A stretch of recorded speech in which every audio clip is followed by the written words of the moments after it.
there was a time I was about 8 years old, and at some point, an adult came into the gym and was like, "All right, y'all, we gotta go, we gotta go." They were kind of whoever it was rushing us out, and so it was kind of like, it's like, oh man, but you knew something was up. And as we were coming in, you notice that the choir's not singing; they're all just kind of sitting there. It's a hush. You hear people crying, different things like that. And as you're coming around past the choir stand to the pulpit, there was a lady who was from the choir. She was there on the pulpit. And so we're seeing this as we come in as kids, and the adult usher us to the pews where we sat down, and now we're facing the the pulpit. And it was paramedics with a stretcher and all their bags and equipment rushing in, and they rushed right to the lady, and they're opening up their equipment and hooking the lady up to like an EKG and all this kind of stuff, and ripped the shirt open. The next day, I know my parents informed me and my brothers that she had passed away. What's going on, y'all? Sean McClendon here, the owner of this YouTube channel, Back to Basics Fitness with Sean. And I thought it would be a good idea to record a video to talk to you about a little bit about why I'm so passionate about health and fitness, why I even do all this stuff. So everybody has a reason why they do it, whether it be um, because they thought it was they were just generally interested in how the body works. Maybe they played sports and it led them into being like a trainer and doing a fitness channel, or it helped them out of some sort of difficult time in their life. So for me, part of it was kind of like how it typically is for young men. I had an interest in building muscle and being buff and cut and having abs and all that kind of stuff that a lot of times young guys like to have. Um, but really, a lot of it is my dad. So on the fitness side of things, my dad is a former Marine, and so he would have my brothers and I run with him sometimes, not long runs, maybe roughly a mile. And then we would come back home and do sit-ups, 50 sit-ups. And, I was single digits, 8, 9, maybe up to 10, 11, or whatever. And I always was determined to keep up with my dad. I was determined to stay with him. And even if I'd be tired or I was hot or whatever, I was determined I wasn't going to stop. I was going to keep my feet moving. And then come back and do all 50 sit-ups nonstop and everything. And so that really kind of like motivated me to just keep up with him. And then I would see him working out sometimes. My dad was relatively muscular and he wasn't ripped, but you could always kind of see his abs. And so he had made a declaration when I was a kid. He said he would never have a gut. And I always thought that was cool. And so I thought that was a good philosophy to adopt, a good stance to adopt. He's kept true to it. He's in his 60s now. Still has not had a gut. Still, you can see some abdominals and whatnot. And so obviously I've adopted that stance, if you will, as well. But again, whenever you're a young man and you see your dad kind of modeling these things and you want to be like your dad and you want to have the guns like your dad and all that kind of stuff. So that's where that comes from. And then I was generally competitive. I don't know if I was like the most competitive, but I was pretty competitive. I was like the type that wouldn't necessarily shy away from a competition, especially in sprinting or basketball, that kind of thing. And again, as far as like my level of like, was I the best? No, I wasn't the best, but I would say I was a little above average. I could hold my own pretty well. It's kind of funny. I think about when I would go visiting, when we go visiting in South Carolina with my family, we always love to go visit my cousins up there. And one of my cousins, in particular, Stevie, he and I would go and in their backyard and play basketball for hours. At least it seemed like it was hours, game after game after game after game, and like I like literally never won. He was very athletic, I think more than me, and he also was a lot stronger than I was, and so he was more skilled and stronger. And so even in that, I was determined, like, okay, let's run it back, let's run it back. And he was very competitive too. So we just played for a long time until we were just tired and hot, and then come in and maybe play Nintendo or something. But those are fun times. But yeah, I was kind of competitive back then. And then I did run track 10th, 11th, and 12th grade. Wasn't great, which I attribute in part to not being able to run the things I wanted to run. That's a long story. I ran distance, but that was not at all what I wanted to do. I wanted to go low, really no higher than middle distance, like so no higher than maybe 800, maybe do 400, maybe even lower. But I got humbled. I'll tell that story another time.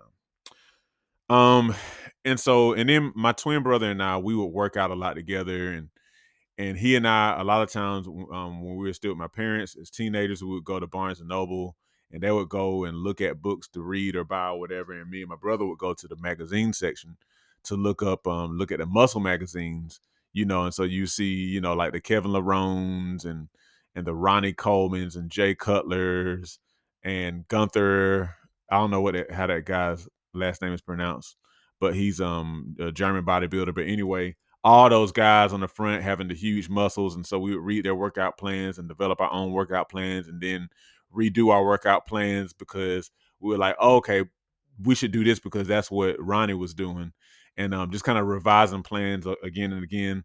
Found out later one of the biggest reasons I wasn't getting results is because I wasn't being consistent. But again, that's another video for another time. Now, on the more so health side of things, obviously fitness is related to health, but I say health separately because, um, I'm talking about like well-being and avoiding and preventing disease and feeling good and longevity and stuff like that. I became interested in that more so from my mom. Now, my parents had a book in the house that we always referred to as the medical book. It was a book from the done by the American Medical Association. It was one of those books that had like general guidelines for like eating, like food pyramid stuff, and general guidelines for health for women, for men, for youth, for seniors, and it had information on lots and lots of different kind of diseases and disorders. The book was at least about 800 pages. I'm sure I went through every one of those pages multiple times over my childhood, and that actually kind of helped me to understand a lot of times when I hear about different things about medical issues, I know about them to this day because of that book. Now, that book also did make me somewhat of a hypochondriac, meaning one who would sometimes kind of worry about getting sick and stuff like that because you would follow the little symptom checker parts and say you have this symptom, you have this symptom, or you have some terrible disease and you need to rush to the hospital within 24 hours. And so I had a few of those kind of situations. It's for those that I would say like get those kind of books with caution, because they'll kind of lead you into kind of messing with your head and stuff like that. But nonetheless, even with that kind of like negative part, it actually was good for me to kind of read that book because I read it so many times and it made me want to get into health and fitness eventually. And then my mom, she was going through her own health transformation back when I was like a kid, teenager especially, and she was getting a lot of books. The Maker's Diet, Body by God, books on fasting, books on juicing, other people's weight loss transformations and things like that. And so at the same time she was reading that information, we were taking her books. Um, and reading those as well and learning different kind of things and associating health issues with lifestyle factors that you and I can modify on our own. So that's where I really kind of started to make the connection, not so much from the medical book because it more so talked about stuff as like these are medical issues and you need to go to the doctor. So it was more so from that standpoint. But I started to make the connection when I was reading the other books my mom was getting. Now, those were huge health influences for me, like on the fitness and more so health side of things from my dad and my mom. But perhaps an equally strong influence on the reason why I'm so passionate about this stuff and why I record videos on this YouTube channel over such a variety of topics is because of the fact that I saw a lot of people that were close to me who suffered and died from what I found to be preventable illness. So perhaps the most memorable, of course, in a at least somewhat negative way, was there was a time I was about 8 years old, and my mom and dad at that time were on the choir, and so they would have Wednesday night practice. And um, when they would practice, a lot of the kids of the the people on the choir would be in the Family Life Center that was adjacent to the main church building in the gym playing basketball and doing what kids do. And so it was one of those same kind of nights we were in there playing ball and whatnot.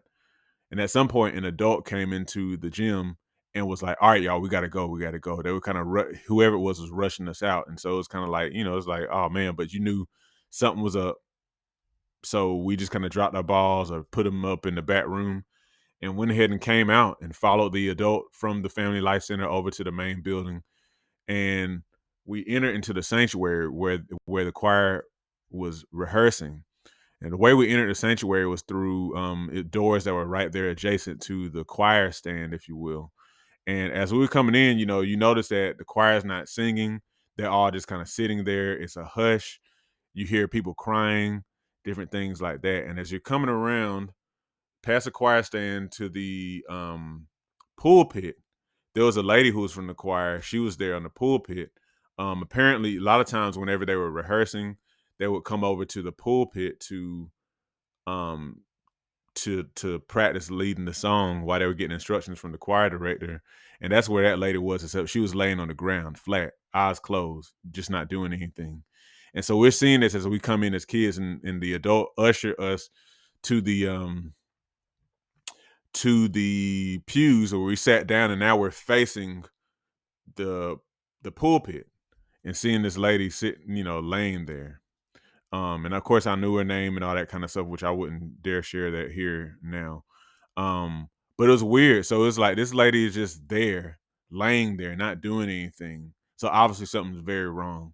And not too long after we got in there, um, you could hear some people come in from the back where the front of the church was, and it was paramedics with a stretcher and all their bags and equipment rushing in, and they rushed right to the lady, and they're opening up their equipment and hooking the lady up to like an EKG and all this kind of stuff, and ripped her shirt open. We're all seeing this stuff here. Open her shirt, and they had a defibrillator. They were trying to start her heart, and you could tell they were working very frantically, and it was crazy. It was crazy. It was just like something from TV. And so eventually they took her body, put her on a stretcher, and they rushed her back out of the out of the church. And the next day, I know my parents informed me and my brothers that she had passed away. And I'm guessing it was from a heart attack. I'm not totally sure, but I'm pretty sure it was from a heart attack.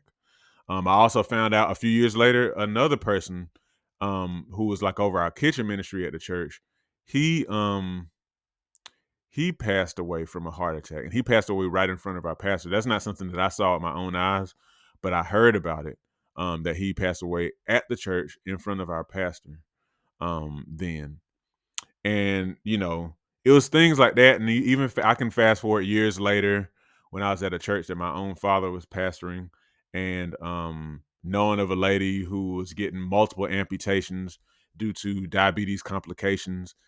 Um, and another, at least one or two other people having heart attacks, massive heart attacks, and dying, um and different stuff like that. And all the while, like in my teenage years, in my 20s, I was finding out that a lot of this stuff wasn't luck of the draw as I was grown up to believe. Like when I was growing up, I thought people just sometimes got sick, and it just kind of was what it was. But as I got older, especially later teenage years into my 20s, I came to understand more and more a lot of these diseases are caused by our lifestyles. We have grown up in a society that has kind of conditioned us to have lifestyles that are conducive to disease, whether it be heart disease or um, I'll say cerebral vascular disease, stuff like strokes and aneurysms, cancers, type 2 diabetes, Alzheimer's disease. All of these I found were referred to as lifestyle diseases caused by the way people live their lives. And again, it's not like, now true, a lot of us are addicted to food and we may even admit that, but I understood that we were kind of like, we grew up in a society that taught us to think that way. So it wasn't necessarily that we were just being rebellious per se, it's because we were taught to think this way, and that makes it so much harder. And so at some point, I decided I got to do something. I have to do my part to kind of help inform people of what's really going on. So I was like, well, I was an engineer, so I wasn't going into the medical field like as a doctor or something. I didn't really want to be a doctor, but I was like, well, maybe I'll start a blog because a lot of people were blogging. This was back in like 2011 or so. So I started a blog and I wasn't really consistent with it and everything. But then I deleted that, started again. I did health and fitness events. I got the opportunity to do a health and fitness event with Lee Haney, the Lee Haney, um, back in 2018. But a lot of blogging, a lot of writing for newspapers, health columns, um, doing health events, doing classes, training people here and there. And like training is not really my bread and butter. It's not really what I long to do. I really long to inform people. But if you ever wanted to know why I do videos even about when I dislocated my shoulder in 2018, or why I tell people about how to lose belly fat or how to lower your A1C or how to lower your blood pressure or all these things, it's because I wanted to do, or I want to do, and feel compelled to do my part to inform and empower people. Because again, based on my own life experiences, hurt, pain, just kind of like disillusionment, I realized that our society is conditioning us to get sick. And it's so bad that we don't even really know it largely. We don't know largely how much we're conditioned to kind of like just go in the disease pipeline and the medical system and all that kind of stuff. And so I feel like I have to do my part. Now I'm certified. I've been a certified personal trainer since 2015, but I have to do my part to inform the people. So that, my friends, is why I do what I do. So now you know.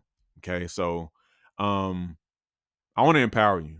Like, there's so much we can do, y'all. So much we can do for our own health.